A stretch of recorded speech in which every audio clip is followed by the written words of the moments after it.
आज हर इंसान किसी न किसी बात को लेकर परेशान है या कहा जा सकता है कि दुखी है। भगवान बुद्ध का कहना है कि दुखी होने से परेशानियां खत्म नहीं होती हैं।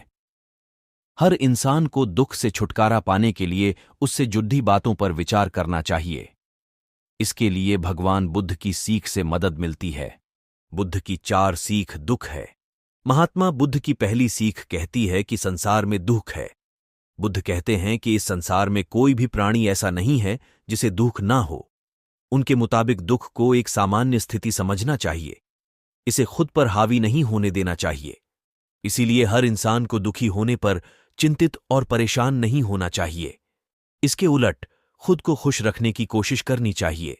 नंबर 2, दुख का कारण है। महात्मा बुद्ध ने अपनी दूसरी सीख में दुख के कारण का जिक्र किया है। बुद्ध का कहना है कि हर दुख की वजह तृष्णा यानी तेज इच्छा है। इसलिए किसी भी चीज के लिए तृष्णा नहीं रखना चाहिए। यानी कहा जा सकता है कि किसी चीज या इंसान से उम्मीद नहीं रखनी चाहिए। नंबर 3, दुख का निवारण है। महात्मा बुद्ध ने तीसरी सीख में बताया है कि किसी भी तरह का दुख हो उसको दूर किया जा सकता है। उनका कहना है कि हर इंसान को यह समझना चाहिए कि कोई भी दुख हमेशा नहीं रहता है, उसको खत्म किया जा सकता है। नंबर 4, दुख निवारण का उपाय है। बुद्ध का कहना है कि हर दुख को दूर करने का उपाय मौजूद होता है, निवारण के उपाय भी मौजूद है। दुख को दूर करने के लिए इंसान को भगवान बुद्ध के बताए गए सद्मार्ग यानी अष्टांगिक मार्ग को जानना चाहिए, जिससे कभी दुख महसूस नहीं होगा।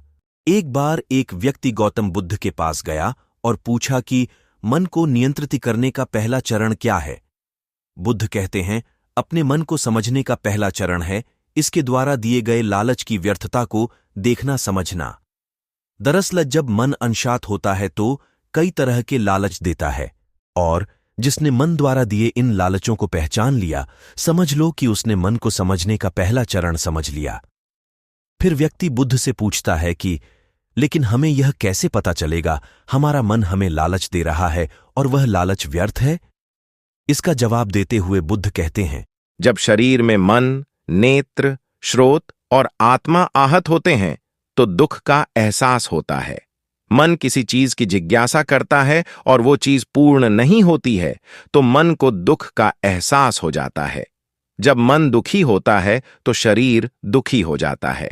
इसी प्रकार जब कान किसी अप्रिय शब्द को सुनते हैं तो वो शब्द मन को दुखी करता है और मन उस शब्द को अंतःकरण को भेज देता है, जिसके कारण दुख का एहसास होता है।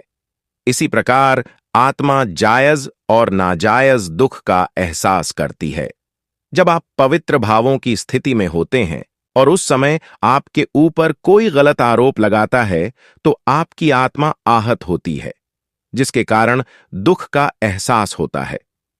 जब 5 इंद्रियां और 5 कर्मेंद्रियों की इच्छाएं पूर्ण नहीं होती हैं तो दुख की उत्पत्ति होती है। दुखों पर नियंत्रण करने के लिए अपनी इच्छाओं का दमन करना सीख लो या उनसे समझौता कर लो तो दुख का एहसास कम हो जाता है। जब दुख का एहसास कम होगा तो शरीर भी निरोगी और स्वस्थ रहेगा।